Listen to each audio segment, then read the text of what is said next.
patay! Nawawala ang patay! Diyos ko! Totoo ang himala! Totoo ang Diyos! Ano bang sinasabi mo dyan, Nay? Wala ang asawa mo sa kabaong niya. Bakit yung iniwan ng walang pantay? Nasaan ang anak ko? Ang sabi sa pamahiin, hindi pwedeng mawala ng bantay ang patay. Ayan ang nga bang sinasabi ko eh.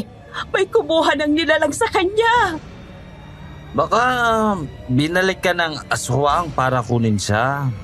Ay, wala na yon, di na babalik yun.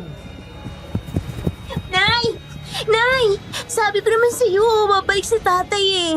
Tingnan mo, nagising ako, katabi ko na po siya. Ano? Densyo? Paano ka nabuhay? Patay ka na! Diyos ko po! Totoo ba itong nakikita ko? Hihimatayin yata ako! Ang patay! Ang patay na buhay! Densyo! Anak ko! Paano? Bumalik ako kasi hindi ako pwedeng mawala rito.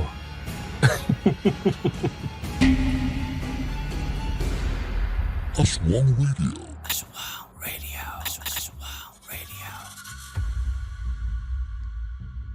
Grabe, Pao! Yan ang eksenang kahit paulit-ulitin mo, hindi mo pa rin alam kung dapat kang kabahan o mapaluha sa tuwa. Totoo. Yung sigaw ng isa, narinig mo yon, Poy? Kulang na lang buong barangay marinig siya eh. Pero kung iisipin mo ha, totoo yung reaksyon niya, no? Oo. Ibang klaseng sindak yun, lalo na kung ikaw mismo yung unang nakakita na nawawala yung patay sa kabaong. Nako! Nako! Ay! Tsaka yung hindi pwedeng mawala ng bantay ang patay, Mm-mm. isa yan sa mga lumang pamahiin na Yes, talagang narinig ko na pinaniniwalaan. yan. Mm-mm. Lalo na sa probinsya, di ba? Hindi lang dahil sa takot sa pwedeng kumuha sa bangkay, kundi respeto rin sa patay. At yung lasing, Poy, di mo sure kung naghihinala lang o may hinanakit eh. Binalikan ng aswang eh. Nakakatawa sa unang pakinggan pero kung lalaliman mo ha, may commentary siya sa trauma ng mga tao na hindi nila maipaliwanag. Ginagawang biro kasi mahirap tanggapin kung totoo. Pero ang pinakamasakit dito para sa akin, Alin? yung moment na sinabi ng bata na nagising siya katabi niya na yung tatay niya. Napaka-inosente. Oo nga. Walang takot. Kasi para sa bata, hindi pa niya alam ang bigat ng kamatayan eh. Yung inosente ang unang nakakita sa milagro or sa sumpa. Maliban natin, di ba? Depende sa kung paano mo titingnan. Tapos biglang bumulong si Densyo. Oy, Oy, nako! kalmado lang siya pero ako tinatayuan ng balahibo sa maikli niyang linya. Kaya mo bang kayanin yon, Poy? Ay, nako, hindi ah. Gigising ka sa isang gabi, katabi mo yung mahal mo sa buhay na dapat nasa loob ng kabaong. Nako! Pipigit na lang ulit ako at hindi nadidilat hanggang umaga. Akala ko hindi ka nadidilat. Walang ganyan Ay, na. hindi ba yun? Oo, pero si Densyo, baka may unfinished business. Kaya may dahilan talaga bakit siya bumalik. Ay. At yan ang mas malalim na tanong. Kapag bumalik ang patay, dapat ba nating yakapin o katakutan? Sa totoo lang, Poy, minsan ang bumabalik hindi laging masama.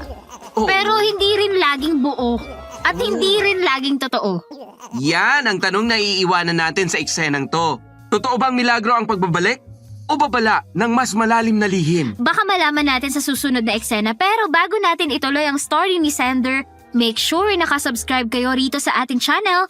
Please like, share, and ring the bell button para lagi kayong notified and updated sa mga bagong video. Mga Kaswang Radio!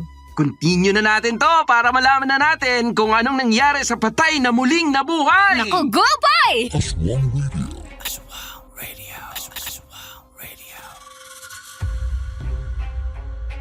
Good day, Paula and Popoy.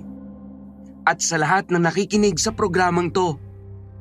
My name is Via, 25 years old. Matagal nang nakadraft tong kwentong to. Pero hindi ko alam kung saan ko ba ipapadala sa mga channel ninyo. Tsaka kasama na rin doon ang pagdadalawang isip kasi baka hindi ko mabigyan ng hustisya ang kwento ni Lola. Great-grandchild ako nang may experience nito. Bale ipinasapas ang kwento ng lola at nanay, kaya naman alam ko rin mula umpisa hanggang dulo. Nangyari ito noong 1930s. Hindi pa gaanong uso ang imbalsamo, lalo na sa mga probinsya at tagong baryo. Yun po ang sabi sa akin. Kaya kung may aalma man po, paalala na ikunento lang din to sa akin at naniniwala pa rin po ako sa angkan ko. Binago ko po ang mga pangalan ng mga mababanggit na karakter dito. Respeto na lang din, lalo na sa mga yumao na. Namatay po noon ang asawa ni Lola Lenny na si Lolo Dencio. Si Lolo Dencio po noon ay may samahan na nanguhuli at pumapatay ng mga aswang. Pero hindi nila mahuli-huli ang culprit hanggang sa isang engkwentro ang nangyari. Ang buong grupo nila namatay. Kaya naman noong panahong yun, sa isang baryo, higit 10 ang pinaglalamayan. Pero si Lolo Dencio, katakatakang nabuhay at nagbalik na parang walang nangyari sa kanya. Yun pala, may kakaibang nangyari. Sa gitna ng pagluluksa, dumating ang isang magtataho. Hindi siya inosente. May itinatago siyang lihim na ang buong baryo ay nagulat na lang sa kaya niyang gawin sa mga tao. Para hindi po kayo malito sa paraan ko ng pagkwento, ikikwento ko na lang po ito na parang ako si Lola Lenny. Aswang Radio.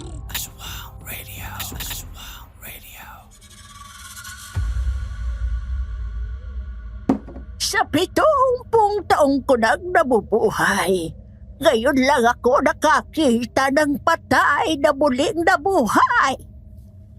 Ang ibig lang pong sabihin niyan, totoo talaga ang Diyos. Binuhay niya si Dencio kasi may bata pa siyang anak. Tsaka bata pa rin si Dencio. Marami pa siyang pwedeng magawa sa mundo. Malay niyo, siya pala talagang tatalo sa aswang na yan. Hindi pa rin ako makapaniwala na mabubuhay pang anak ko pagkatapos niyang masaksak ng maraming beses. Hindi ko alam kung paano ipapaliwanag ito. Aba, hindi ka ba masaya na nabuhay pang anak mo? Natatakot akong panandalian lang yan. Na kaya siya bumalik para lang makapagpaalam ng maayos sa pamilya niya.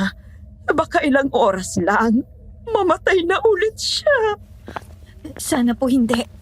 Sana hindi totoong magpapaalam lang ang asawa ko. Buong araw umiyak si Rena nang malaman niyang wala ng tatay niya. Pero ngayon, halos ayaw niya nang humiwalay kay Dencio mula nung magising siya. Nasaan na nga bang mag-ama mo? Nasa loob ho ng kwarto. Naligo lang saglit si Dencio. Magkasama silang nagpapahinga. Pero alam niyo, yung katawan niya, walang bakas ng sugat kahit isa. Pinagaling siya na. Ay, naku, Senya. Paulit-ulit ka na. Paano mawawala yung mga sugat niya? Kitang-kita nating lahat kung gaano kagrabe yung natamo niya. Isa pa nga po yun sa iniisip ko. Ayos na ayos ang katawan niya. Nigalos wala. Ang bilis kumalat ng balita. Nakarating na rin sa ibang namatayan yung nangyari kay Kuya. Bakit daw si Kuya Dencio lang ang nabuhay? Aba, hindi naman pwedeng gumawa ang Diyos ng milagro ng sabay-sabay, ano? Ay, hindi lahat ng bumabalik, nagtatagal. Panandalian lang yang sayang yung yan. Ano ba, Dadong?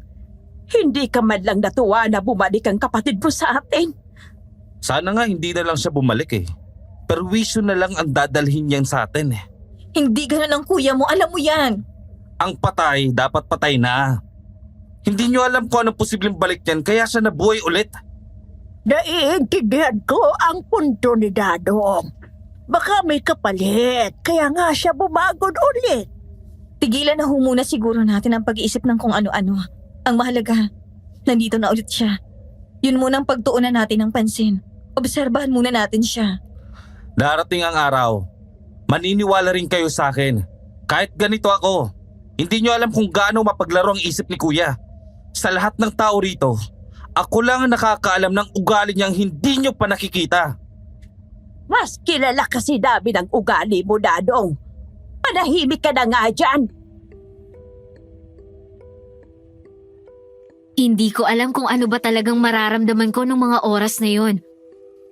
Kung dapat ba akong matuwa dahil bumalik ang asawa ko? O dapat akong matakot sa pwedeng maging kapalit nun? Pero pinili kong mas maging positibo dahil mas nananaig naman sa akin ang saya na nabuhay ulit si Dencio para sa amin ng anak ko. Pumunta ako sa kwarto para tingnan ng mag-ama ko. Nagtaka ako nang makitang daldal ng daldal ang bata, habang si Densyo nakatulala.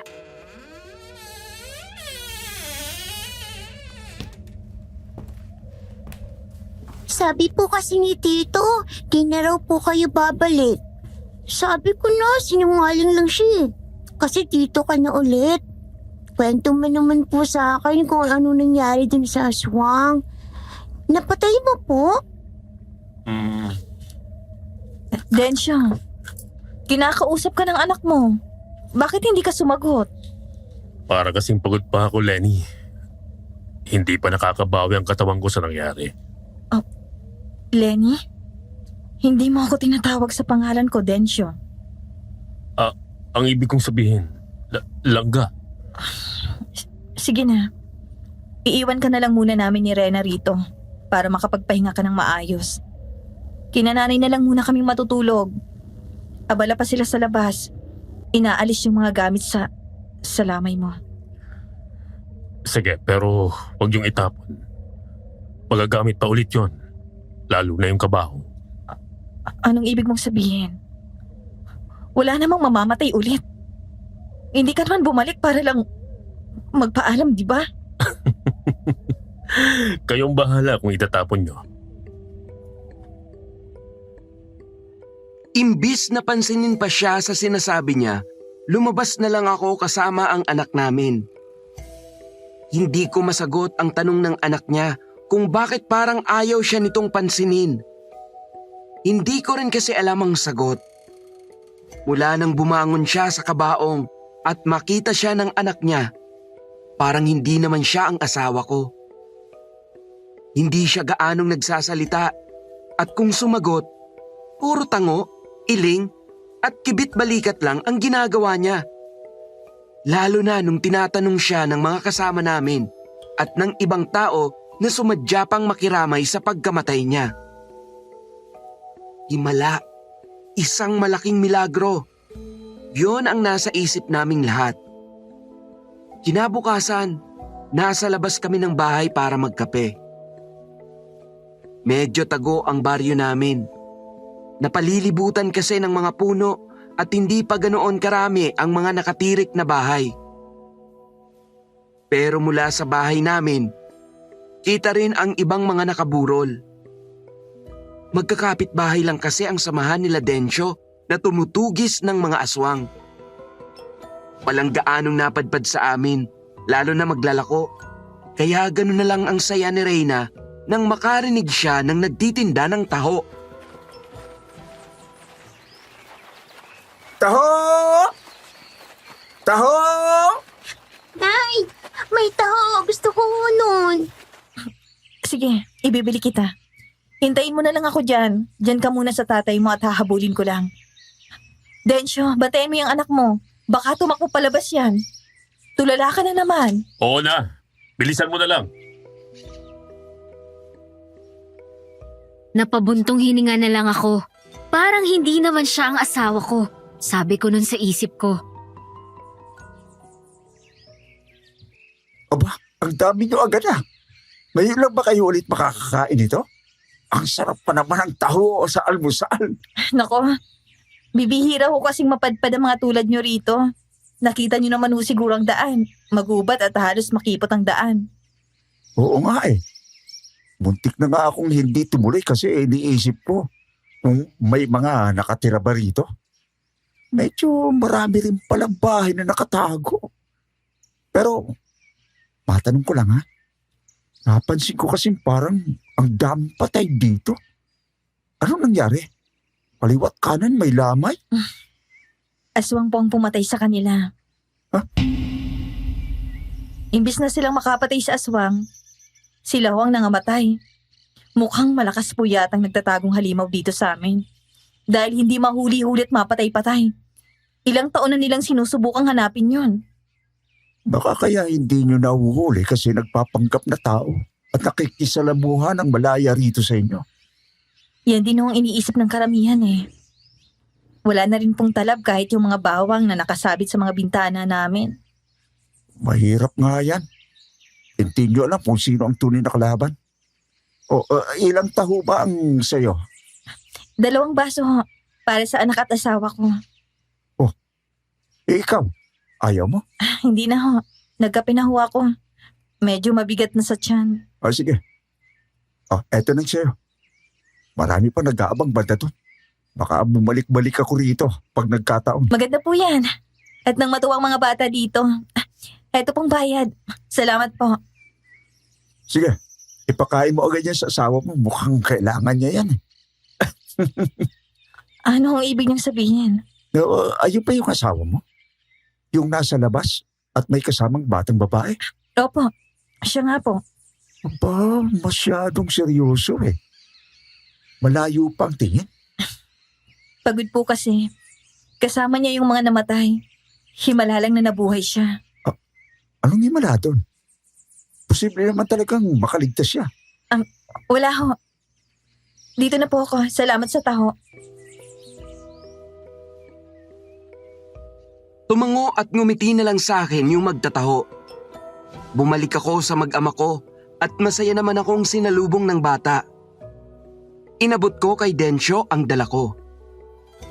Akala ko hindi niya kukunin. Matapos niya yung titigan ng matagal. Pero kinuha niya rin. Akala ko magiging normal ang araw na yon para sa amin. Hanggang si Densyo biglang nawala.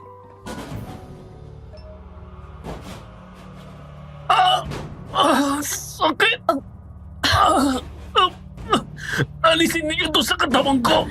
Densyo, ano ba nangyayari sa'yo? Sabihin mo kung ano nararamdaman mo. Para malaman ko kung anong gagawin ko. Densyo, hindi kita matutulungan kung magwawala ka lang dyan. Parang sinusunog ang loob ko. Mainit! Sobrang init! Teka, uminom ka muna ng tubig. Walang may tutulong sa akin yung peseng tubig na yan! Ano ba, Lenny? Kumuha ka naman ng paraan! Densyo, Lenny, anong nangyayari dito? eto kasi kuya mo, nagwawala. Para daw sinusunog yung loob niya. Hindi ko alam kung anong gagawin ko. Baka naman sa kinain niya. Ano bang huli niyang kinain? Hindi pa kami nagtatangalian. Taho lang naman yung huli niyang kinain. Tsaka okay naman si Rena. Hindi naman siya sinasalita ng tiyan. Tulad ng tatay niya. Ano ba? Pagkakwentuhan na lang ba talaga kayo dyan? Kumilos kayo! Sobrang sakit na ng nararamdaman ko sa loob! Umakit na hanggang dibdib! Si Lola Bebang, baka makatulong siya. Sandali, tatawagin ko. Ano ba yung pinakain mo sa akin? Bakit nagkakaganito ako? Maayos naman ang pagramdam ko kanina! Pasensya na, Densyo. Hindi ko alam. Simpleng taho lang naman yon. Bakit si Rena? Ayos naman siya, oh. Pati yung ibang bumili, hindi naman sila nagkakaganyan ng sayo. Walang iya, papatayin mo pa yata ako! Hindi ka siguro masayang nabuhay ulit ako, no? Kaya gusto mo ako mamatay, may lason yon! Ganun gusto mo, ha? Para makapag-asawa ka ulit ng iba! Ano bang pinagsasasabi mo dyan? Nasasaktan ka na nga, nakuha mo pa akong pagdudahan.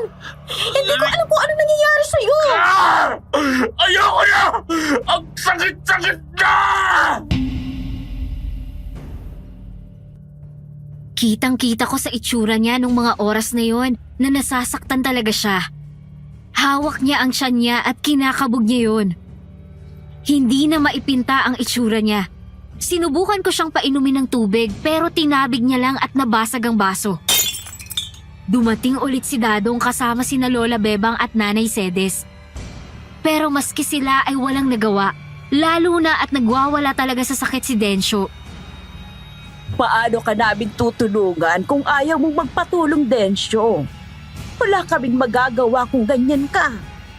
Yan na nga rin yung sinabi ko sa kanya kanina. Ayaw niya talagang makinig. Humiga ka na, Densyo. Nagmapahirang ko ng langis ang tiyan mo. Baka sakaling makatulong mawala ang kirot sa loob. Baka sa labas lang naghilom ang mga saksak na natamo mo. Pero sa loob ay hindi. Baka sakali. Ibig sabihin hindi siguradong mawawala to. Ewan ko sa inyong lahat. Aalis na lang ako. Ako na lang ang tutulong sa sarili ko. Hindi ko kayo kailangan lahat. Baka walang iya! Abat, sumusobra ka na, ha?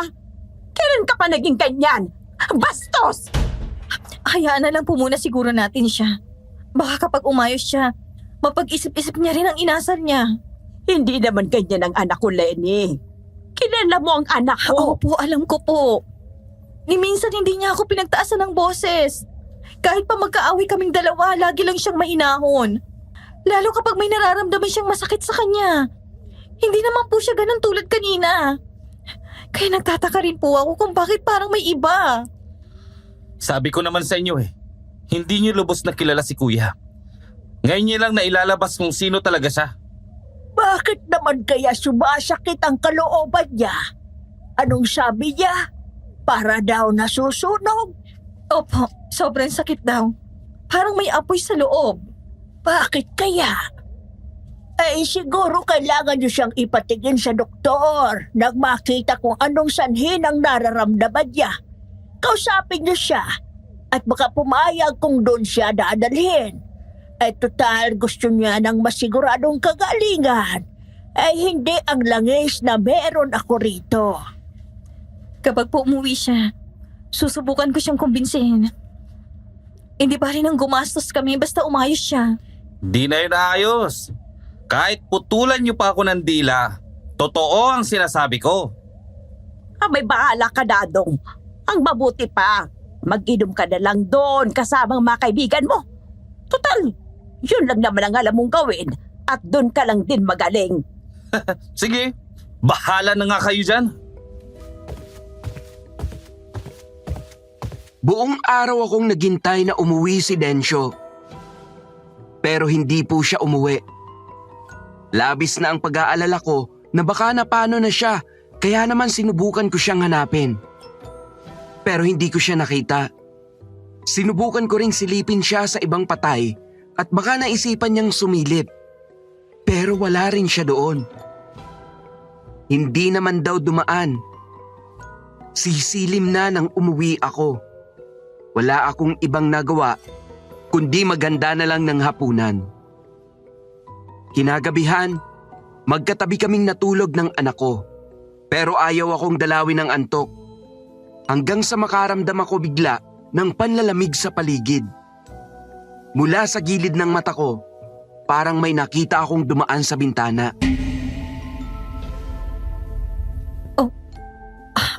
Ano yun? Tumayo ako mula sa kama para isara ang bintana. Nililipad kasi ng hangin ng kurtina kaya naman bukas na bukas tuloy kami. Magagalit si Densyo pag nakita niyang bukas ang bintana. Nang maisara ko ang bintana, akala ko ayos na at makakatulog na rin ako kahit wala ang asawa ko. Bigla na lang may nagsisisigaw mula sa kapitbahay. Si Nanay Sedes, takot na takot. Nagtatakbo ko palabas, sakto naman din kalalabas niya lang mula sa bahay nila. May anino! May anino sa bintana ko! Ano pong anino, Nay? Akala ko may dumaan lang sa labas, kaya hindi ko pinansin. Kaso may dumaan ulit. Paglingon ko may itim na figurang nakatayo sa labas. Itim lang, pero alam kong nakatingin siya sa akin. Malakas ang pakiramdam kong pinapanood niya ako. May dumaan din sa bintana ko kanina. Sa akin din po. Pero hindi ko lang pinansin. Hindi kaya yung aswang na yun? Baka kulang ka sa dasal kaya kung ano-ano nang nagpapakita sa iyo balae. Ano ka ba balae? Gabi-gabi ako nagdadasal, ano? Isara niyo na lang po siguro ang bintana niyo para hindi niyo na makita. Ito kasing Dadong na to. Wala talagang pakinabang. Wala tuloy akong kasama sa bahay. Kung gusto niyo po, diyan na lang din kami matulog ni Rena sa inyo. Para may kasama kayo. Bubuhatin ko na lang po siya. Tulog na kasi eh. Ay, wag na, Lenny. Hihintayin ko na lang umuwi yung lasinggero kong anak.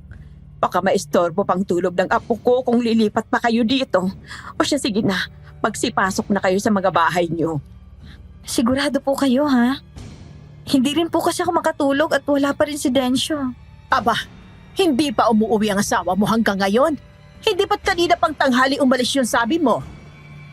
Opo, Nay. Hindi ko na nga alam kung saan ko hahanapin yun eh. Baka lumabas ng baryo nang hindi nagpapaalam. Ibig sabihin, dalawa lang kayo ng anak mo dyan. Opo. ay delikado. Ay Diyos ko, hindi ba naiisip ng asawa mo na baka bumalik ditong aswang lalo na't hindi naman nila napatay yun? Ay, ano na bang nangyayari sa mga anak ko? Ay Diyos ko naman. Huwag niyo na pong intindihin. Ako na pong bahala kay Densyo. Papasok na po ulit kami sa bahay. O siya, sige, sulong. Papupuntahin kong isa mong kapatid sa bahay nyo para may makasama kayong lalaki ni Reyna dyan. Baka hindi pa umuwi yung asawa mo. Sige po, Nay. Salamat. Hindi na talaga nawala sa akin yung takot ko. Nananalo sa isip ko noon na umalis na lang kaya kami sa baryo para maghanap ng ibang titirhan na mas magiging ligtas para sa amin. At kung saan walang aswang na malayang nakakagala para mambiktima. Kinabukasan, ang palahaw ni Dadong ang unang gumising sa aming lahat. Ah! Nay! Nay! Nay! Dadong! Dadong, ano nangyayari dyan? Lenny! Lenny, si nanay! Wala na ang nanay! Ayaw niyang gumising! Patingin nga! Oh, Diyos ko! Kanina ko pa siya ginigising. Hindi na siya huminga, Lenny. Nay! Tinabig ko siya para makita ko si nanay. Napatakip na lang ako sa bibig nang makita ko siya. Kulay ubi na ang labi niya. Mukhang mahimbing na natutulog. Pero may mali sa itsura niya. Parang nangayayat at nabawasan ng timbang. Tuyot ang balat. Parang nagmukhang isdang kinaliskisan. Nagsimula nang mamasa ang mga mata ko. Nay! Nay Sedes, gising! Gumising po kayo! Nay! Nay, gising po! Nay! Wala na siya, Lenny. Wala na siya. Hindi ko alam kung anong nangyari. Kagabi lang, sinesermonan niya pa ako dahil lasing na naman akong umuwi.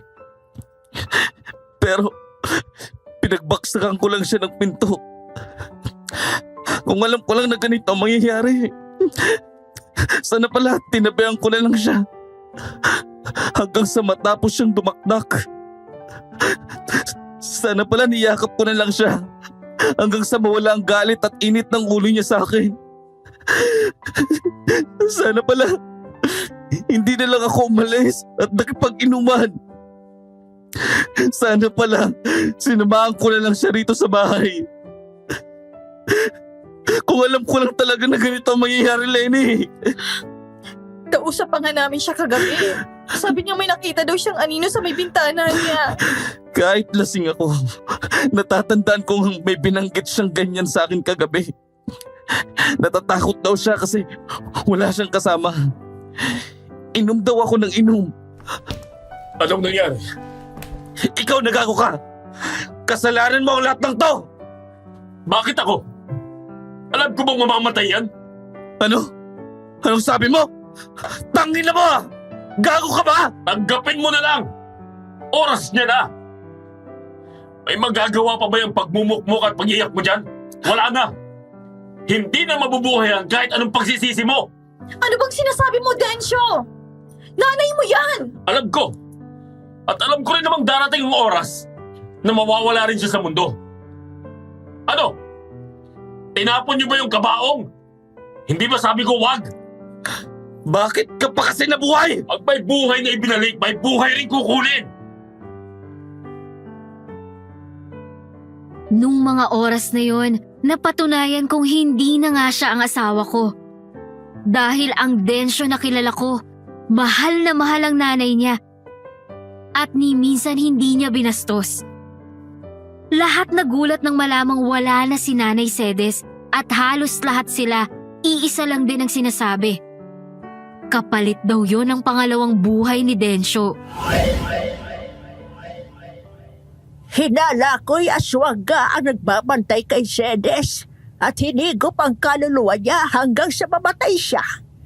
Kung tama ang hinala ko, si Binan yon At ang mga sigbinan, talagang matatalino at hindi mo agad mahuhuli. Kawawa naman si Balai. Kung doon po kaya kami natulog, buhay pa kaya si nanay ngayon? Di natin masasabi. Baka wala rin kayong magawa. O baka pati kayo ng anak mo mamatay.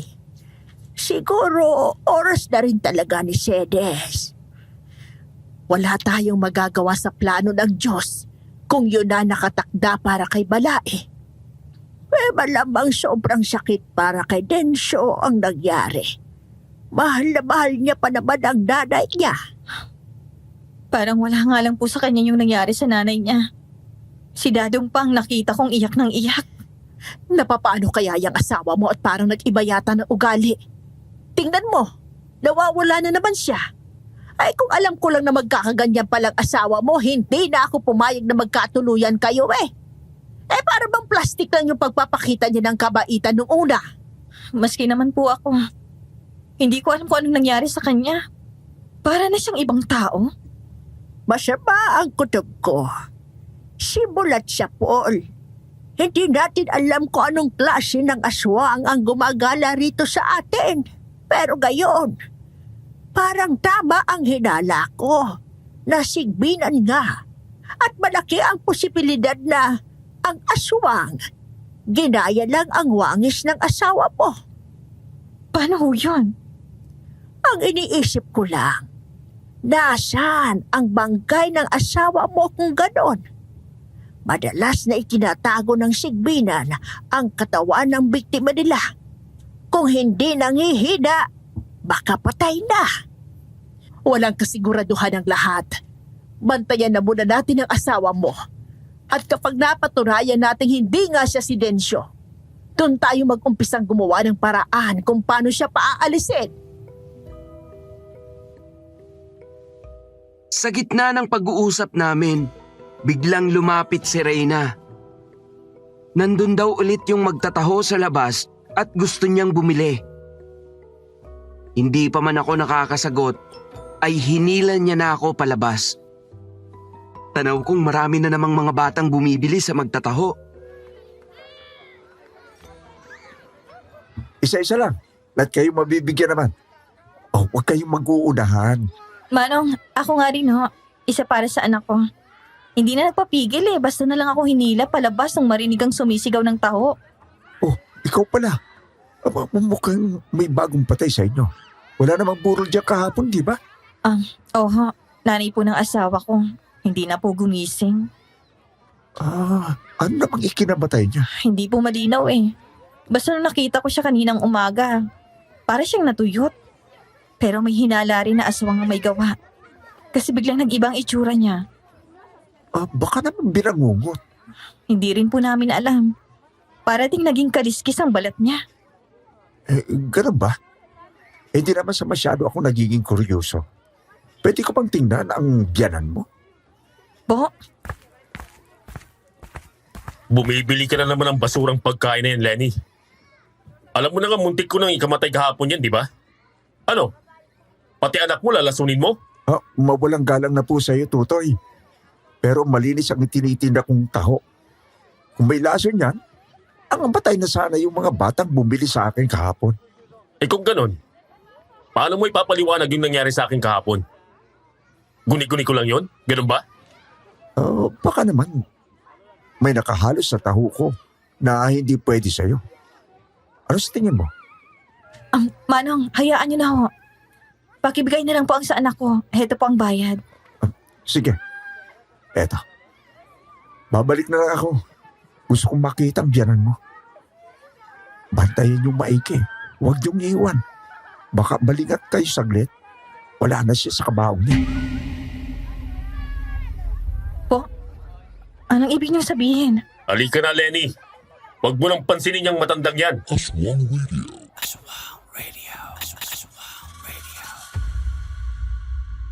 Pau, Ano? hindi ko alam kung dapat akong matawa o magpa-bless. Magpa-bless ka. Yung nagtitinda ng taho, parang mas may alam pa kaysa sa buong barangay, no? Totoo. At teka lang ha, ano kayang meron sa taho niya at nagkaganon si Densyo? Parang secret agent disguise sa vendor ang atake ni Manong, no? Mission Tahosibol! Ay, ibento. Ay, pero seryoso, Pao. Oh, sige. Nung sinabi ni Densyo na pag may buhay na ibinalik, may buhay din kukunin. Ay, Grabe yung kuryente na dumaan sa bato ko. Ang lalim. And at the same time, ang creepy nun. At ang mas creepy pa doon, boy, parang wala siyang emosyon, no? Tapos Oo. si Manong magtataho, may pahaging pa talaga ng baka wala na siya sa kabaong niyo paglingot niyo. Nako! Sir, bakit parang alam mo ang mga nangyayari kahit wala namang ikinikwento sa'yo? Naku, nakakaduda yun, boy. Hindi to normal na maglalako, partner. Grabe yun. Feeling ko may alam siya, Pao. Mm-mm. Baka siya yung tipong dati nang nabiktima ng aswang tapos ginawang misyon sa buhay ang magtinda ng taho na may panangga. Oo, hindi siya ang kalaban kundi ang tester. Kasi kung si Densyo, totoo ngang hindi na siya si Densyo. Baka yung taho panlinaw ng kaluluwa? Kaya biglang uminit ang loob ni Densyo, hindi dahil sa taho, kundi dahil may tinamaan sa loob niya? Baka sa Arnibal. Parang holy sirap, Pao. Grabe naman yun. Naku, kung ganyan pala ang labanan ngayon, dapat pala lahat ng taho vendor may certificate of spiritual defense. Huwag lang food handler's permit, no? Dapat may anti-aswang license din. Oy, pero in fairness ha, habang natawa tayo sa mga banat, ang lalim ng hugot nitong eksenang to. Yes. Ang pag-ibig, pamilya, at yung matinding tanong na kapag bumalik ang isang taong mahal mo, kahit alam mong may mali sa kanya, tatanggapin mo pa rin ba siya? Lalo na kung hindi ka na sigurado kung siya pa talaga yon. Sobrang sakit nun, no, Poy? Oo. Kasi yung tipong nandyan pa rin yung mukha ng minahal mo pero Mhm. iba na ang nasa loob. Parang taho na walang arnibal. Malungkot at matabang. Kaya mga kaaswang radio, tandaan, hindi lahat ng bumabalik dapat tinatanggap agad. Minsan, kailangan mo munang tikman kung matamis pa ba o may halong laso na. Boom! Ayan na naman si Baboy sa malalim niyang metaphors. Iba talaga pag umiinom ng kape habang may mga aswangang pinag-uusapan no? Pero teka lang, masyado na nating hinuhusgahan si Densyo, Poy. Sa pagkakaalam ko bida nga siya. Patay na muling nabuhay. Oo nga pala, no? Hindi pa ako nakaka-encounter nun And si Nanay Cedes kaya, mabubuhay ulit? Well, kapag nabuhay siya, maniniwala na talaga ako sa himala. Katakot yata yun. Eto na, para sa susunod na patay na babangon ay kabanata pala ng kwento. Balik tayo sa susunod na eksena. Kapit lang, dahil parang hindi lang si Densyo ang gustong bumangon mula sa kabaong. At baka hindi lang taho ang may sekreto.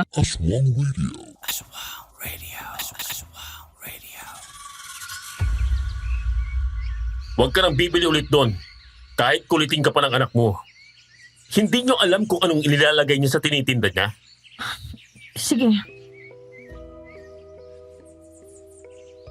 Yun na lang ang isinagot ko sa kanya. Kasi ayaw kong makipagtalo. Hindi ko na kasi talaga alam kung ano ang tumatakbo sa isip niya nung mga oras na yon. Nang makabalik kami sa bahay nila, hindi pa rin umaalis si Dadong sa harap ng kabaong. Ni hindi rin namin siya makausap ng maayos. Siya na ang nagbantay matapos ayusan si Nanay Cedes. Oh, saan kayo bumili ng taho? Ang tagal ko nang hindi nakakatikim yan. May naglalako po sa labas. Kahapon din nagtinda yun dito. Yun ang huling kinain ni Densyo bago siya sakitan ng tiyan. Tapos bumalik ngayon. Pero hindi ka pa rin nagtanda sa nangyari sa akin. Talagang bumili ka pa ulit. Kagusto mo may napapahamak eh. Pwede ba, Densyo? Tumigil ka na. Hindi na nga ako nakikipagtalo sa'yo eh. Bakit ba nagkakaganyan ka? Hindi ka naman ganyan dati. Alam mo, kung gaganyan ka lang, sana talaga hindi ka na lang nabuhay ulit. Mukhang tama ang kapatid mo. Anak, ang puso mo, huminahon ka. Respetuhin natin ang patay. Ikaw naman, Densyo. Tumigil ka na rin. Hindi magandang nag-aaway kayo habang pinaglalamayan natin ang Nanay Cedes nyo. Ni hindi pa nga natin sigurado kung ano ba talagang nangyari sa kanya. Mahala nga kayo dyan. Makaalis na nga ulit. Magsama-sama kayo mga walang utak. Abat, bastos! Napailing na lang ako sa inasal ni Densyo. Hinayaan ko siyang umalis at hindi ko na pinigilan. Dahil mukhang hindi ko na rin naman siya mapipigilan sa mga gusto niyang gawin. Maya-maya pa, bumalik nga ang magtataho. Nakita ko siyang sumisilip mula sa labas kaya tumayo ako para lapitan siya. Gusto niyo ho ba talagang makita si Nanay Cedes? Oo, kung maaari sana. Kuryoso lang ako dahil hindi ko rin maisip ang sinasabi mo. Sige ho. Sasamahan ko na po kayo. Sige, at kung maaari sana, kakausapin din kita tungkol sa asawa mo.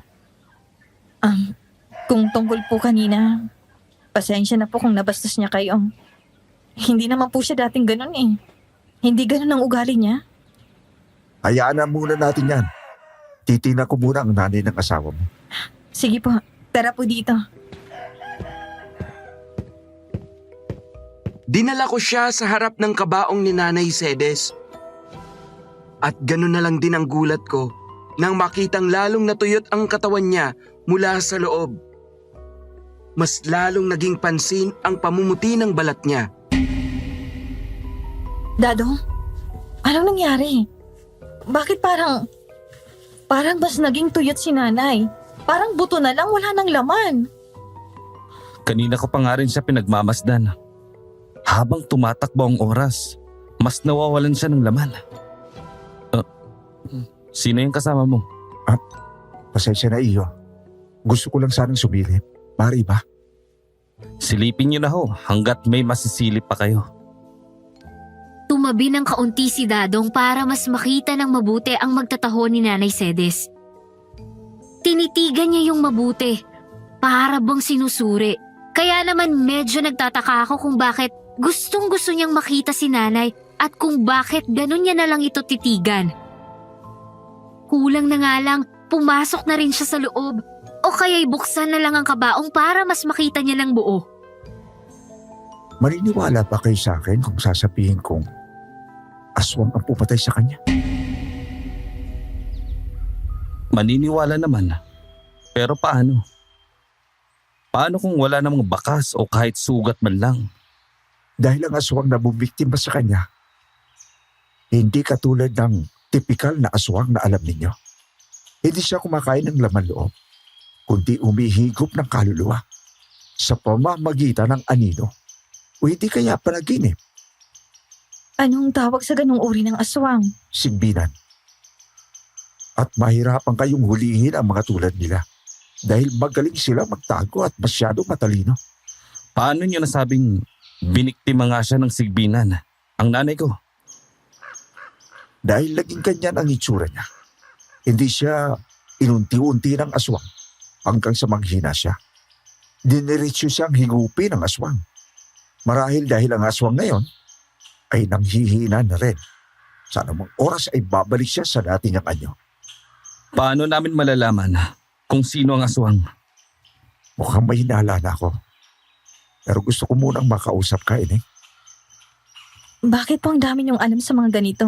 Hindi ba't nagtitinda kayo ng taho? Hindi naman kayo albularyo? Hindi na importante kung saan nanggaling ang kalamang ko sa mga ganitong mga kababalaghan. Basta gusto kong makatulong sa inyo para makilala niyo kung sino ba talaga ang kalaban dito. Bakit naman kami magtitiwala sa iyo? Paano kung ikaw pala yung aswang? Sige nga. Paano ka napapadpad sa ganito kalayong baryo kung wala kang ibang intensyon dito bukod sa maglako ng tinda mo? Hindi ako masamang tao kung yun ang ibig mong sabihin. Totoong napadpad lang talaga ako rito kahapon. Hindi ko alam na may mga tao pala sa banda rito. Maraming bumili sa akin, kaya sabi ko babalik ako. Nagtataka lang ako kung bakit ang daming namamatay rito. Pero sa lahat ng namatay, ang bangkay ng nanay mo ang kakaiba. Oo. Kaya hindi ko rin alam kung maniniwala ako sa iyo. Nakita mo yung mga pinaglalamayan dyan sa mga kapitbahay? Yun ang mga tunay na biniktima ng aswang. Malala at karumal-dumal. Hindi tulad ng kay nanay. Dahil sa kakaibang paraan sila pinatay ng aswang. Hindi ko po maintindihan eh. Huwag tayo rito mag-usap. Tinawag ko si nanay para siya muna ang saglit na magbantay kay Nanay Sedes. Habang kami ni Dadong at nang magtataho na nagpakilalang Teryo, nagpunta sa bahay namin habang wala si Densyo. Doon kami pribadong nag-usap at ang una niyang itinanong sa akin ang labis na ikinagulat ko.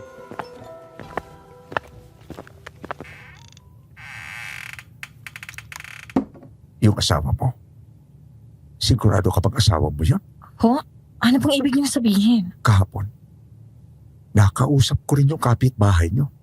Nabanggit nila sa akin na yung asawa mo raw, patay na dapat. Pero bigla raw nabuhay. Totoo ba yun? Oo, totoo yun. At ano naman ang koneksyon nun sa mga nangyayari ngayon? Alam niyo bang kaya ng sigpinang gumaya ng guwangis ng isang tao? Kaya baka yung asawa mo, hindi talaga siya yun. Dalawa lang maaaring nangyari sa tunay mong asawa. Una, patay na talaga siya. O pangalawa, tinatago ng aswang at marahil nanghihina na. Totoo po bang sinasabi niyo? Oo, at malakas ang hinala ko na ginagamit ng aswang ang wangis ng asawa mo para malaya pa rin siyang makagalaw rito sa baryo ninyo. Isa pa, ang itinitinda kong taho ay di basta-bastang taho. Bakit? Anong meron sa taho mo? May halong lagundi at katas ng dayak ang arnibal ng taho ko. Tapos, Nabanggit niya kanina na muntik niya nang ikamatay yung pagkain niya ng taho. Ang nangyari ba sa kanya? Sumasakit ang sikmura niya na parang sinusunog o pinapasok? Umaakyat ang sakit hanggang dibdib Opo, ganun nga po. dahil kumalat sa sistema niya ang lason para sa mga tulad niyang aswang. Proteksyon yun para sa mga tulad nating tao. Pero sa kanila, hindi. teka nga. Paano naman naging lason yun sa kanila? Dahil ang pampagaling sa tao, pampahina para sa kanila. Parang kamandag ng ahas. At sa oras na tinuklaw sila, unti-unting kakalat sa kalooban at manghihina sila. Kung ganun ang nangyari sa asawa mo, nung kinain niya ang taho, malamang nanghina siya at walang ibang lunas kundi mambiktima at humigop ng kaluluwa ng iba para lumakas ulit sila. Kapag ba umaatake sila, para silang nagtatago sa anino? Oo, tama. Ibig sabihin, si Densyo nga ang pumatay kay nanay. Nakita si nanay ng anino sa bintana niya kagabi. May dalawang paraan para mapalabas natin ang tunay niyang anyo. Una, hanapin ang asawa mo. O hindi naman kaya, ay painumin ulit siya ng lason. Mahihirapan kami sa pangalawa. Madali lang naman. Kung ihalo niyo sa pagkain ang hindi niya nalalaman. Pagkatapos nun, kapag nanghihina na siya, at saka niyo hanapin ang tunay na Densyo. Sinasabi ko na nga ba, masama talaga ang kutob ko na nabuhay pa ulit siya. Kung ganon, may pag-asa pang buhay nga ang asawa ko. Sana buhay pa siya. Sana mahanap natin siya. Posibleng nasa paligid lang yon. Bangkay man o buhay. Hanapin niyo, nang sa ganun mapilitan ang aswang na umalis sa pagbabalat kayo. Salamat po. Ay ngayon, mas naiintindihan ko na kung ano nangyayari dito. Madalas ang kalaban, nagkukunwaring kakampi. Sinasabi ko na nga ba eh. Oh. Bakit nandito yan? Gumagawa siguro kayo ng paraan kung paano ko papatayin, no? Huwag kang tamang hinala. Masama bang makipag-usap sa ibang tao? Pakiramdam mo agad may gagawin sa'yo? Eh, muntik na nga akong patayin ng gagong yan eh, dahil sa taho niya. Tapos kinakausap nyo? Nagkakampihan kayo mga animal. Then siya maghunos dili ka. Nahilo lang si Mang Teryo kanina nung sumilip kay Nanay Sedes. Kaya pinagpahinga na muna namin siya. Huwag ka nga nag-iisip ng kung ano-ano. Masama yan. Yung nagiging praning.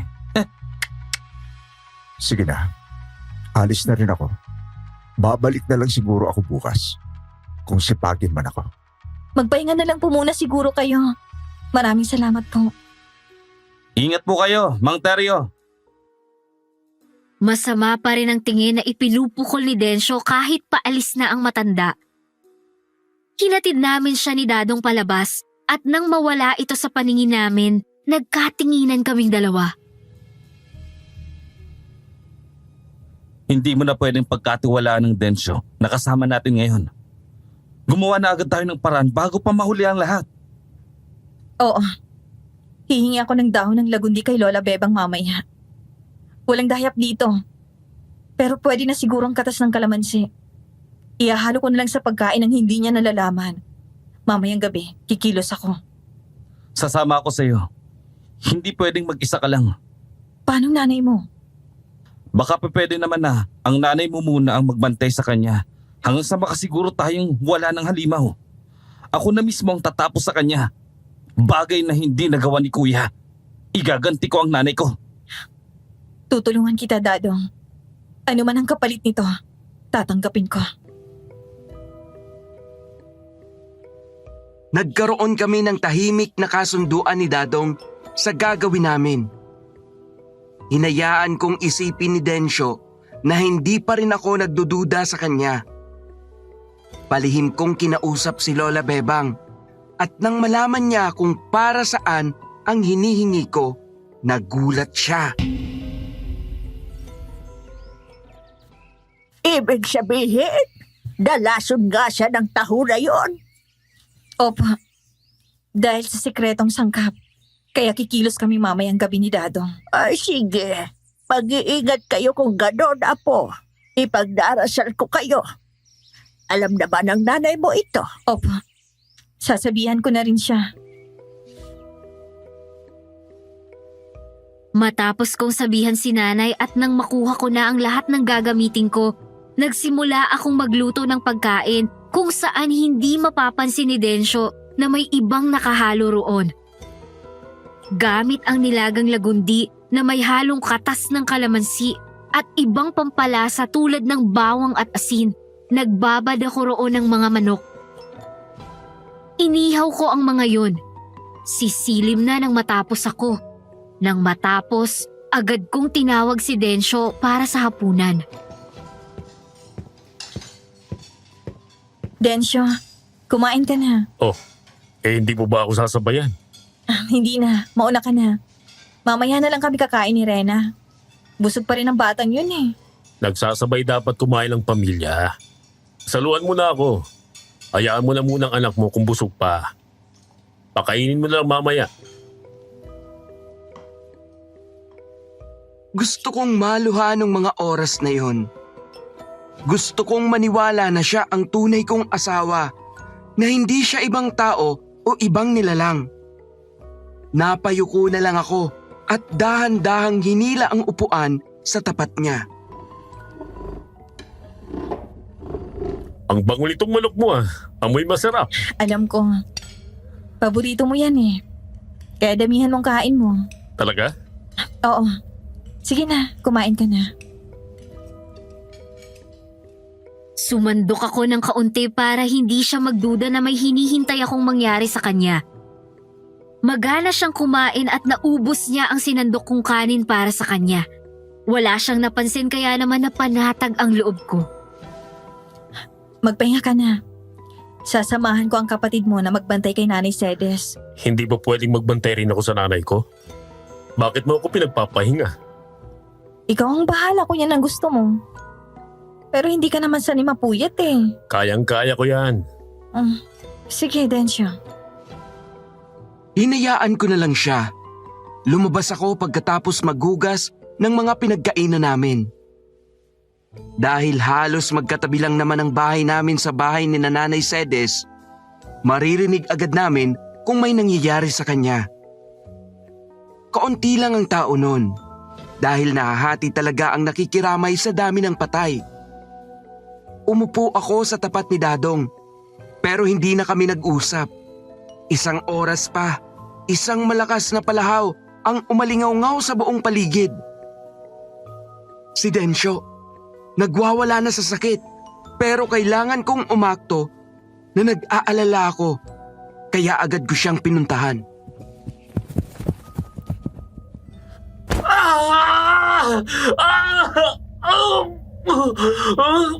Lenny! Anong nilagay mo sa pagkain ko, ha? Bakit nagkakaganto na naman ako? Hindi ko alam. Ano ba nangyayari sa'yo? Tinalason mo akong animal ka! Dahil yan ang bagay sa'yo, gago! Wala ka na talagang respeto sa sarili mong kapatid! Hindi kita kapatid! Matagal ka nang patay sa isip ko! Halimaw! Hintayin mo akong makabawi rito at malalaman mo kung anong sinasabi mo! Dadong, tara na. Hayaan na natin siya dyan. Kailangan nating magmadali. Sige! Takbo! Lumayo kayo sa akin! Dahil sa oras na maabutan ko kayo, pagsisisihan niyong hindi niyo binilisan ang pagtakbo niyo! Pagbabayarin ko kayo sa ginawa niyo! Hinayaan na namin siya doon. Mabilis kaming tumakbo pa palabas. Saan tayo magsisimulang maghanap? Sa gubat. Malamang, doon lang siya pwedeng itapon o itago. Dahil walang nagpupunta doon. May dala ka bang mga gamit dyan? Wala akong ibang dala kundi itong pulseras na suot ko. Ibinigay ni nanay kasi sabi niya, pantaboy raw to sa mga negatibong enerhiya. Kilala mo naman yun. Mahilig sa mga anik-anik. Sige, basta ang importante. Makita natin si Densyo.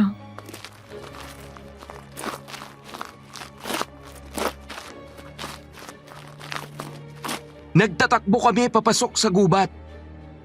Maliwanag ang buwan at may dala rin kaming maliit na ilaw para hindi kami madapa sa daan. Akala namin malaya na kaming makakapaghanap, pero mabilis din kaming naabutan ni Densyo. Kahit hirap na hirap siya.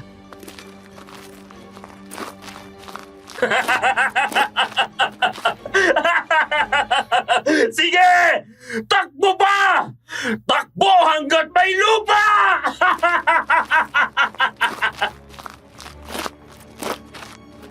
Agad na nakapulot ng isang malaking bato si Dadong at mabilis na ibinato ito sa kanya. Hindi siya tinamaan sa ulo pero tumama naman sa balikat, dahilan para mawalan din siya ng balanse. Hindi nyo mahanap ang hinahanap nyo! Dahil ako siya! Madali ka, Lenny! Huwag na natin siyang pansinin muna! Dapat makalayo tayo rito! Ang layo na nito!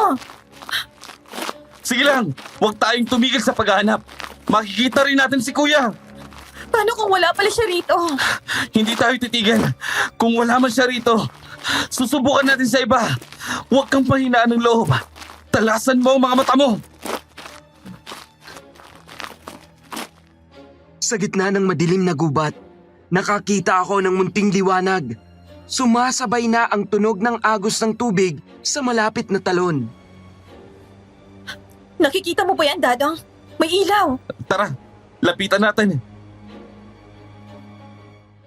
Ganun na lang ang gulat ko nang makakita ng isang lalaking nakatayo at nakatalikod sa amin. Wari may tinitingnan mula sa dilim at nang makalapit kami ni Dadong sa kanya, napasigaw ako sa gulat. Hindi ka dapat sa akin matakot. Si Mang Teryo, nagulat ako nang humarap siya sa akin dahil sa ilaw na tumatama sa mukha niya. Ano pong ginagawa niyo rito? Hinahanap din namin ang asawa mo. At mukhang nakita ko na siya. Nasaan? Nasaan si Kuya? Nasa kabila. Napatingin ako at kung saan siya muling nilingon. At doon ko nakita ang asawa ko. Parehas ng suot niya nung gabing nakipaglaban siya sa aswang. Nakadapa at mukhang wala ng buhay. Doon lang din nanuot sa ilong ko ang masangsang na amoy ng sumabay ito sa hangin.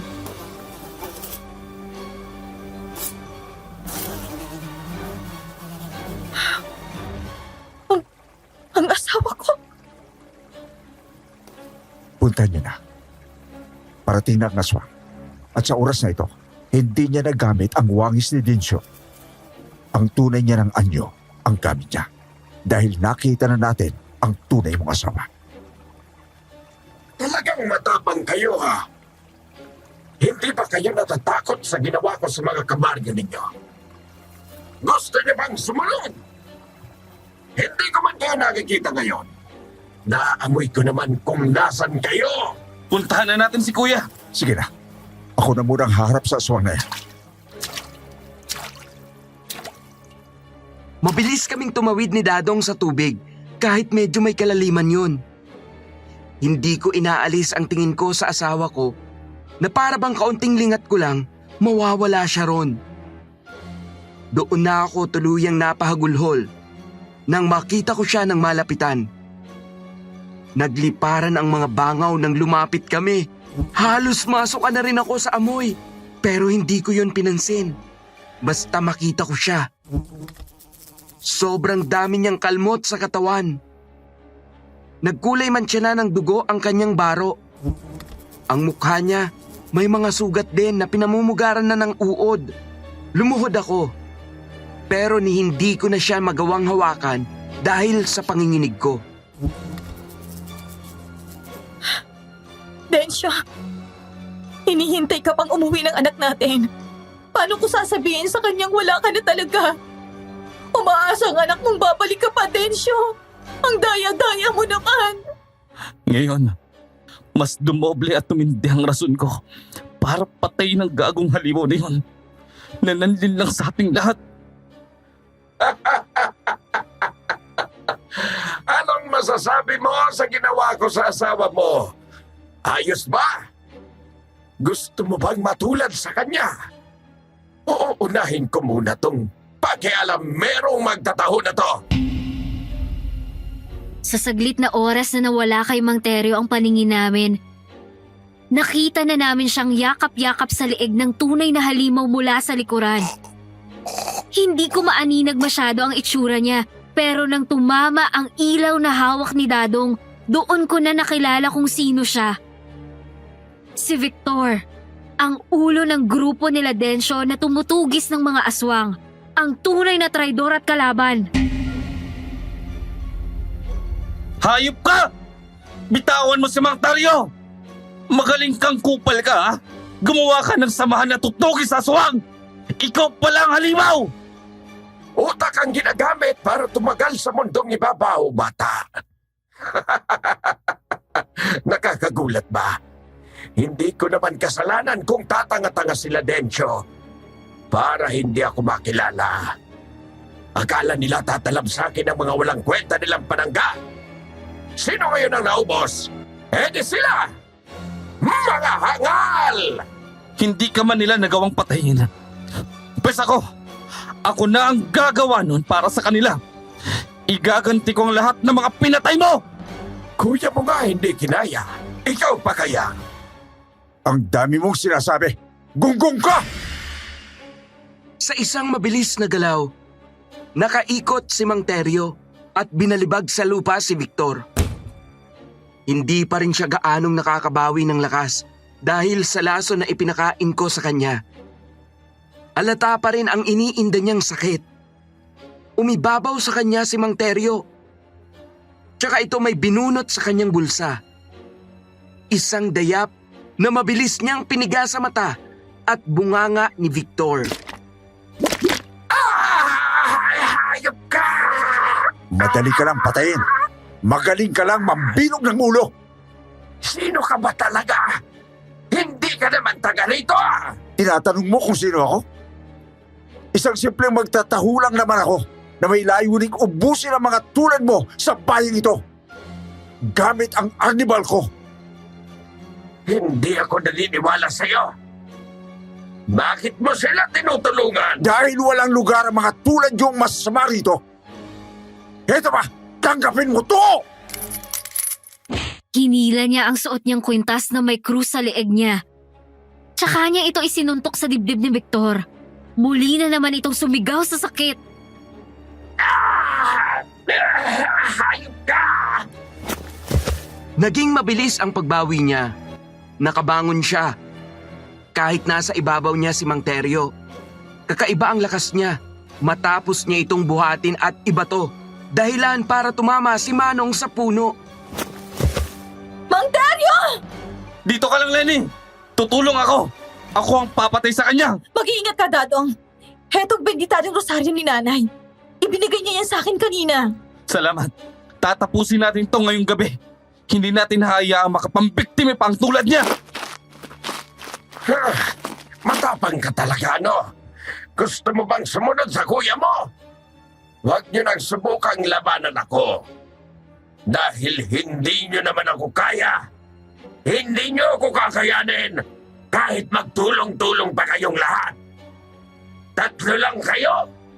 Pero ang lakas ng loob ninyong lumapit sa bingit ng kamatayan. Ibibigay ko kung anong hinihingi ninyo. Aswang ka, Victor! Wala kang karapatang gamitin ang mukha at katawan ng asawa ko! Ginamit ko na nga, di ba? Akala nyo, nabuhay talaga siya. Mga gonggong talaga kayo para maniwala sa isang himala. Simulat sa pool, yung bangkay na inuwi ninyo. Hindi yun si Densyo. Ako yun! Ay tapos akala nyo talaga bumangon sa kabaong? Hayop ka! Hindi ka lang mamamatay tao. Demonyo kang tunay! Alam ko! Hindi mo naman kailangang sabihin yan. Tama na. Maraming tita. Wala nang atrasan. Ngayon na ang oras. Tapusin na natin ngayong gabi ang laban! Hindi ko napansin na dala pala ni Mang Teryo ang gamit niya sa pagtitinda. At may kinuha siya mula roon. Isang likido at mabilis na isinaboy sa mukha ni Victor. Ano yan? Arnibal na may halong lagundi, daya at usok ng balat ng saging. Lason sa bitukan ng sigbina tulad mo.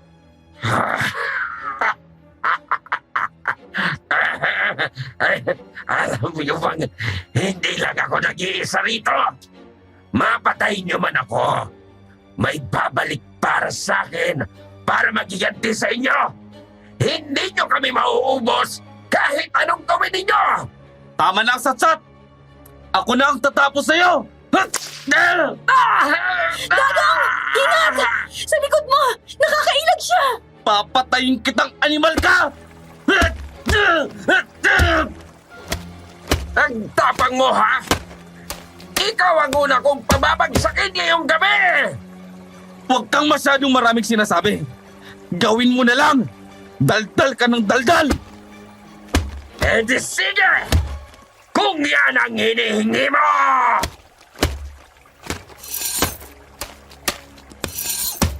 Dinamba niya si Dadong, kaya napahiga ito sa lupa.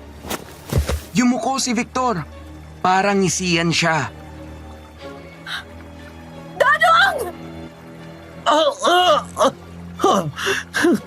Tangina mo! Ang mahahabang kuko ni Victor ay dumausdo sa mukha ni Dadong. Sinugatan niya ito kaya naman nagkaroon ito ng malaking hiwa na mabilis na nagdugo. Sa tingin ko, parang hindi mo na kailangan ng dila mo. Masyado ka kasing madaldal at maingay. Napakarami mong sinasabi. Bigla niya nalang pilit pinanganga si Dadong. Wag! Wag! Ano gagawin mo? Puputulan ka ng dila para hindi ka na makapagsalita. Ang Rosario, Dadong! Unahan mo siya! Pero huli na ang lahat. Hinila na ni Victor ang dila ni Dadong at mabilis na pinutol ito gamit ang matalim niyang kuko. Pero hindi pa roon natapos ang lahat. Sinaksak niya ng paulit-ulit si Dadong. Hindi pa nakontento at inikot niya ang buong kamao niya sa loob ng sikmura nito. Diyos ko po! Anong ginawa mo? Halimaw ka talaga!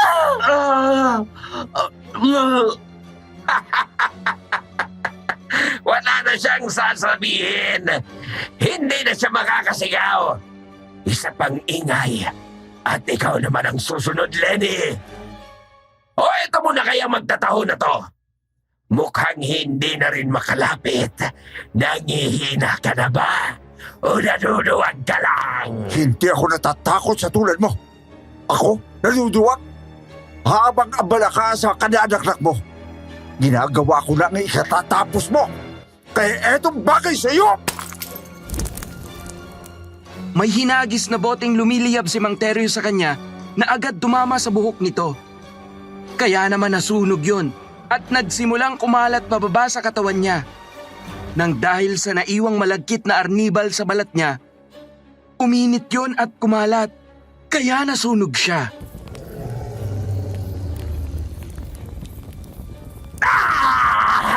Anong ginawa mo? Pinupunit ang balat ng isang peking tulad mo! Nagbabago siya! Nagbabago ang anyo niya! Hindi pa rin ako titigil kahit anong gawin ninyo! Hanggang dyan ka na lang! Matatapos ka na! Sumugod si Mang Teryo at inundayan ang sunod-sunod na saksak si Victor sa lalamunan hanggang sa hindi na natuloy ang pagbabago nito ng anyo sa pagiging sigbin. Namatay siya. Namatay na ang halimaw na sumigaw pa ng isang huling alingaungaw na namayani sa isang dapat ay tahimik na gabi.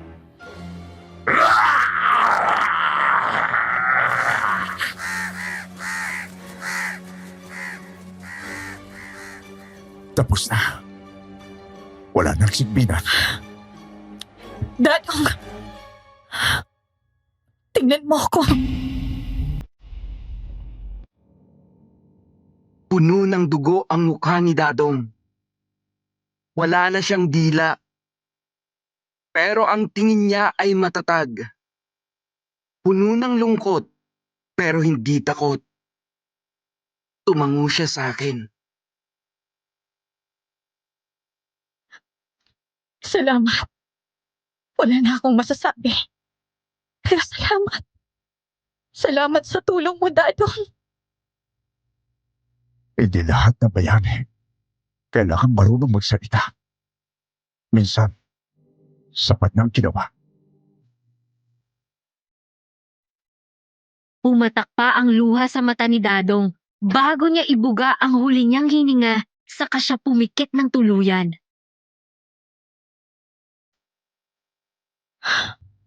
Dadong, magkakasama na kayo ng kuya at nanay mo sa langit.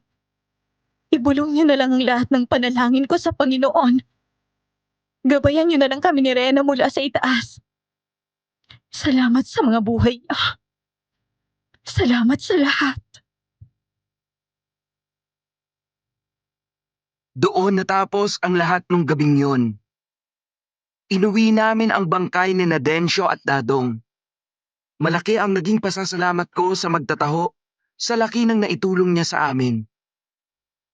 Pero hindi naging malinaw para sa akin kung ano at sino ba talaga siya. Hindi naging madali para sa akin ang lahat. Namatay ang buong pamilya ng asawa ko. Ang sakit para sa aking sabay-sabay silang pinaglalamayan. Iyak ng iyak ang anak ko sa nangyari.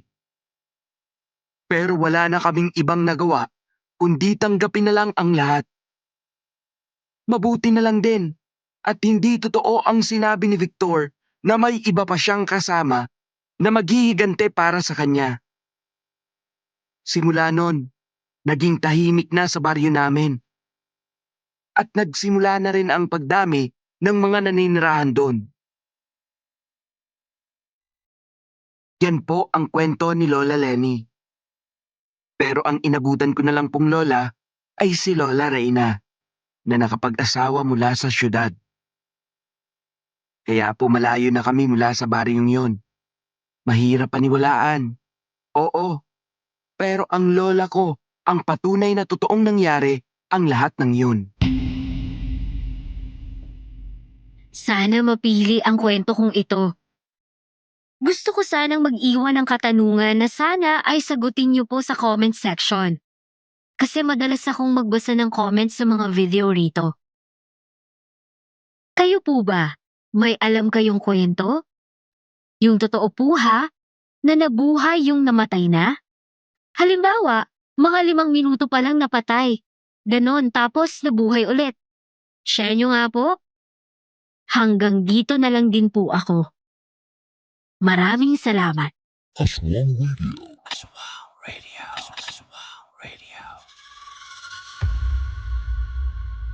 Wow! Hinga muna tayo. Grabe, inhale. Ang bigat ng kwento, no? Hindi lang ito kwento ng aswang kundi kwento rin ng pagkalito, pagkamatay at pagtanggap. Grabe talaga po. Akala natin, no, kanina, parang simpleng aswang story lang no? Pero habang tumatagal, ramdam mong parang trap ng emosyon. Yes! And sino ba talaga si Densyo? Siya pa ba? O isa na lang siyang maskara? Ganon. At yung twist kay Mang Teryo, hindi lang basta taho vendor may dala pala siyang Holy Arnibal. Nakakatawa pero simboliko.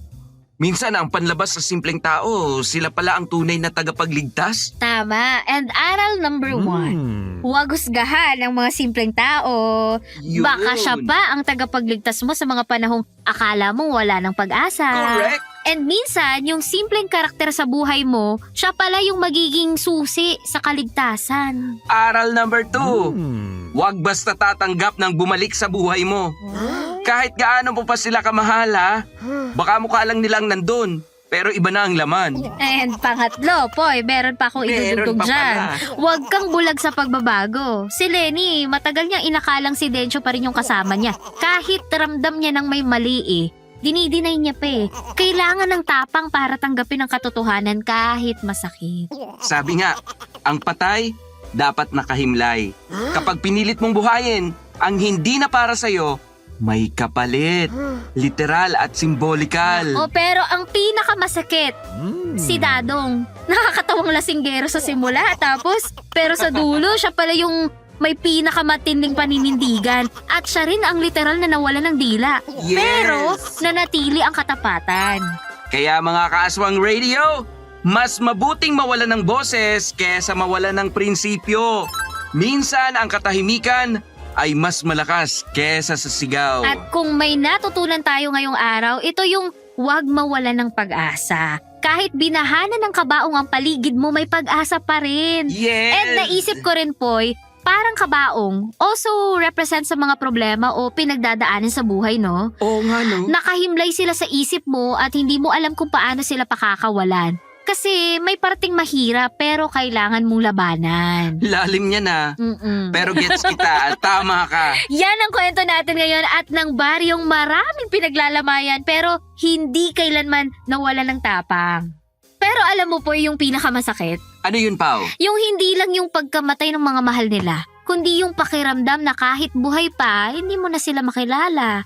Yan ang tunay na bangungot, di ba? Oo nga. Kasi minsan, hindi multo ang kinakatakutan natin, kundi yung mga alaala ng taong dati nating kilala, pero hindi na sila ang nasa harapan natin ngayon. Yes. Kaya para sa akin, ang panghuling aral, eto Uy, meron pa pala.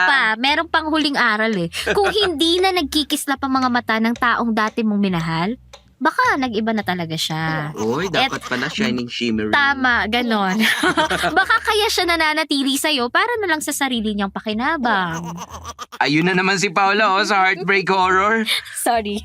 Pero real talk, mga kaaswang radio, hindi lahat ng kababalaghan ay may sungay at matulis na ngipin. Minsan, nakasuot sila ng pamilyar na mukha at hindi natin naakalaing nagkukunwari na pala. Kaya tanong namin sa inyo, listeners, kung bumalik ang taong dapat matagal mo nang pinalaya pero iba na ang ugali, tatanggapin mo pa ba? O ipaglalaban mo ang alaala niya kahit na masakit? At kung mabibigyan ka ng pagkakataong protektahan ng pamilya mo gamit lang ang paniniwala mo at isang bagay na hindi mo akalaing makakatulong sa'yo, tatayo ka ba? O matatakot ka? Ang tunay na laban ay hindi lang laban ng aswang at tao, Poy, kundi laban ng pagdududa at paniniwala. Laban ng katotohanan, laban sa kasinungalingang nakaanyong familiar. Kaya sa mga nakikinig ngayon, habang nakatalukbong, naka-earphones, at nagpapakiramdam kung may aninong dumaan sa bintana nila, tandaan nyo lang tandaan nyo lang. Na mas matakot kayo sa mga taong hindi na marunong magmahal ng totoo at kumilala sa pinagsamahan. Kaysa sa aswang na nangangain ng laman. Yun Kaya mga kaaswang radio, maraming salamat sa pakikinig sa isa na namang nakakakilabot, nakakatuwa at nakakaantig na kwento. Huwag kalimutang i-follow at i-like at i-share ang channel natin. At kung may kwento ka rin katulad ni Lenny, Dadong o ni Mang Teryo, ipadala na sa amin at sama-sama nating ipanalo ang liwanag laban sa dilim. parang kanta yun. Pakisagot na rin ang tanong ni Sender. Ako si Paula! At ako naman si Popoy. At ito ang Aswang Radio. Aswang Radio.